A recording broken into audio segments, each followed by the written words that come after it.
Live from Fargo and serving you on TV, online, and on the go. This is Valley News Live at 6. It's one of those things where there's all kinds of things going on in this neighborhood that unfortunately none of us like to see. A street war between two immigrant groups continues to escalate. The latest battle sends a man to the hospital after being injured by a baseball bat. Good evening, everyone. Thanks so much for joining us tonight. What started with a brawl in Lindenwood Park Sunday night picked up with another rumble last night. Things started in the Spirit Shop parking lot on 13th Avenue South, ended a block away outside an apartment. Police found an unconscious man with head trauma. Those living and working in that area say they're frustrated that no one has been arrested. Valley News Team's crime and safety reporter Nicole Johnson picks up the story. It is frustrating, especially sometimes when you think you have enough information for them to make an arrest. Nightside manager at the Spirit Shop, Dan Nicholson, is upset over an uptick of crime, including the fight in this parking lot between two groups of immigrants. Came in and said a guy had a gun. They denied that somebody had a gun when the police got here. So they're not trying to help the police in any way. He says there seems to be no end in sight. Police didn't arrest anyone. They have their hands tied. They show up somewhere and they can't make arrests because of whatever reason.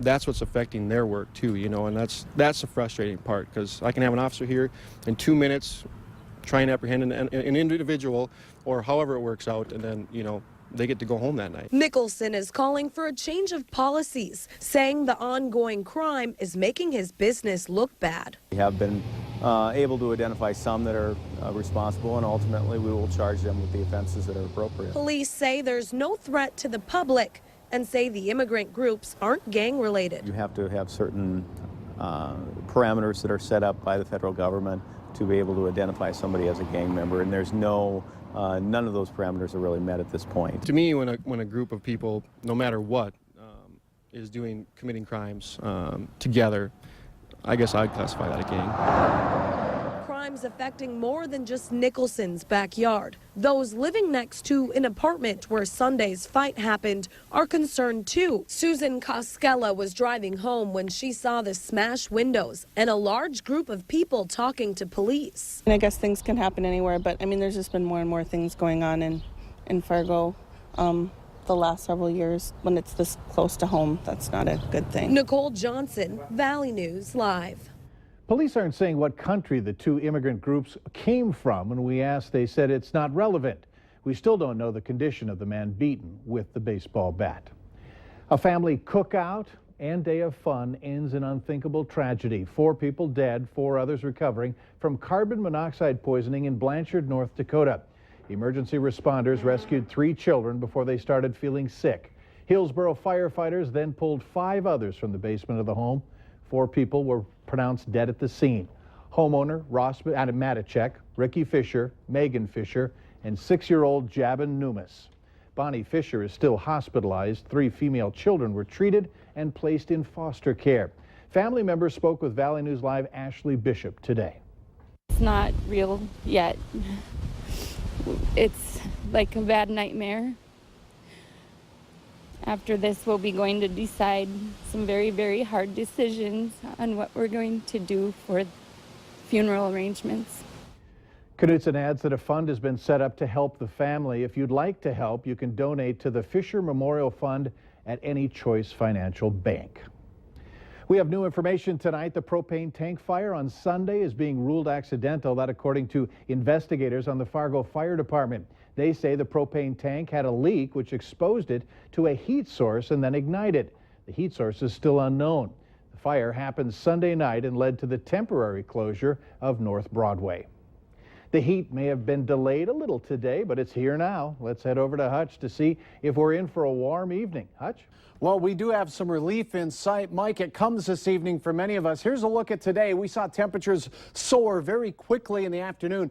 Look at Aberdeen, 98. They reached that at around 3 in the afternoon. Then they've cooled off as we warmed to 92 for a high in Fargo-Moorhead. Cooler air is already making its way into the FM area, and that's a good sign for your evening. Strong storms all to the south tonight. I think we all stay quiet. We could see these from our tower cam time lapse there. Those storms were severe as they moved into the Morris area this afternoon. Temperatures will slip into the 70s even by 8 o'clock. The wind will be a little on the breezy side though, Mike, but by and large tonight, high and dry. Details on some cooler air and our next chance of rain in the forecast coming up in just a few moments. All right, we'll be waiting for it. Thanks, Hutch. The University of North Dakota will be looking for a new president. Robert Kelly's retirement will be effective January 14th of 2016. President Kelly said today he has been considering retirement for some time. The search for Kelly's replacement will be announced by the North Dakota University System in the weeks to come. A Clearwater County Sheriff's deputy is under investigation, accused of walking into a woman's house by mistake while drunk. Police got a call shortly after midnight on Sunday from a woman who was home alone. She said that she heard someone else inside, and when police arrived, the intruder had already left. Investigators later learned that the intruder was off-duty Sheriff's Deputy Tom Davis, who is a 9-year veteran of the County Sheriff's Office. He is on unpaid leave pending the outcome of the investigation. One person is dead after a crash today near Devil's Lake. It happened along Highway 2 west of DL. Investigators say as two semis were driving east, a pickup tried to cross Highway 2 and was hit by one of the semis. The driver of the pickup is an 85-year-old man from Perth, North Dakota. His name is being withheld pending notification of family members. A longtime downtown Grand Forks eyesore could be getting a makeover. Dakota Commercial and Development has proposed tearing down a block of rental housing and replacing it with a new apartment building. As Valley News Team's Neil Carlson shows you, it's a deal that may depend on the developer getting some city perks. Just a couple of blocks west of downtown is what's called University Flats. It's a collection of 9 rundown rental homes and apartments. Some of them are closed and empty with only around 20 renters. Dakota Commercial will tear everything down and replace it with a 70-unit apartment building similar to this one that would include underground parking. In order to do the deal, Dakota Commercial is seeking a property tax break that would save them over $80,000 a year.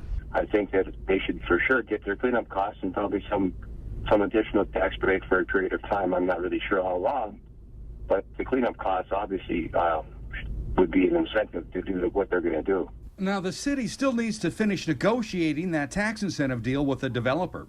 However, none of this can happen until the area is zoned as slum or blight. We'll present the information to planning and zoning, and then they'll make that recommendation up. I believe staff will be recommending approval, and then we'll see what happens from there. City meetings in July are expected to iron out all the details of the $10 million deal to turn this eyesore into a new apartment building with some retail space on the main floor. In Grand Forks, Neil Carlson, Valley News Live. The city of Grand Forks is also expected to address finding the people who currently live in those properties other housing that they can afford. Expect big delays driving along Main Avenue in West Fargo for the summer, starting this week or next.